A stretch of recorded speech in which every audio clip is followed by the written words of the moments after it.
Quand les policiers arrivent dans le studio, ils sont choqués par l'odeur. L'odeur est insupportable. Des corps démembrés sous le canapé, dans des caisses à outils, dans le congélateur, dans des glacières, des poubelles remplies de corps humains, également dans la litière du chat. Takahiro Shiraishi a été pendu ce 27 juin au Japon pour ses crimes. En 2017, le Japon découvre l'un des crimes les plus choquants de son histoire. Voici l'histoire de Takahiro Shiraishi, le tueur de Twitter. En seulement quelques mois, il a tué 9 personnes qui ont fini dans un état horrible. Et après, on me demande pourquoi je n'aime pas rencontrer des gens sur internet. Tout commence à Zama, préfecture de Kanagawa au Japon. C'est à peu près à 50 minutes de Tokyo. Takahiro est né le 9 octobre 1990 à Zama. Il a toujours été décrit comme un homme plutôt étrange. Quand il était en compagnie de ses amis, ces derniers disaient qu'il ressentait une certaine gêne, un certain mal-être en fait, il les mettait mal à l'aise. Au début, il a grandi avec ses parents et sa petite sœur. Il n'aimait pas trop l'école. En fait, depuis toujours, il se sentait pas à sa place dans la société. Il se sentait un peu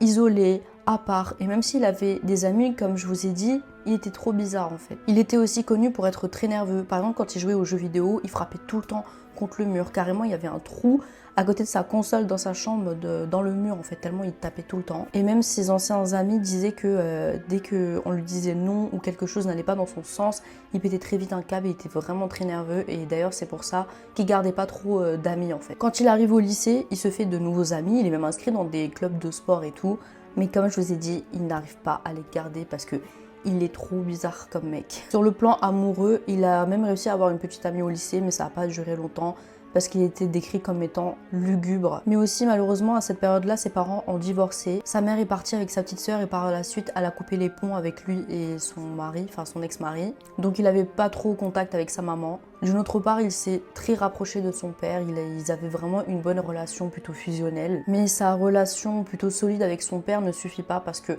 Takahiro sombre dans la dépression, mais il va pas chercher de l'aide, en fait il va s'isoler et il avait un petit peu honte de ça, donc il va garder sa dépression pour lui. Après le lycée, il décide de pas continuer les études, donc il ne va pas à l'université.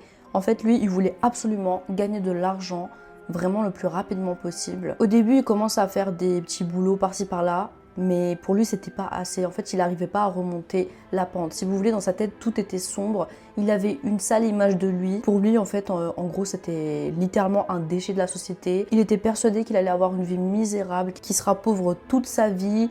Vraiment, il avait ce sentiment de ne pas être à sa place et il avait une très mauvaise estime de lui-même. Et je trouve ça à l'époque plutôt triste parce que son père, lui, il